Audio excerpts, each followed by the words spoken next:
निर्वाचन को दृष्टि रखी केन्दुझर जिला प्रशासन बड़ पदक्षेप मद कारबार को रोकने को घटगां पुलिस बड़ धरणर चढ़ाऊ।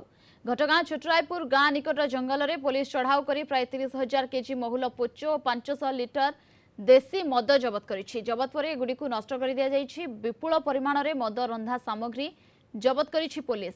छोटरायपुर गां निकट जंगल में बहुल परिमाण में मद प्रस्तुत करा जाउथिबा खबर पुलिस पाखरे पहुंचीथिला।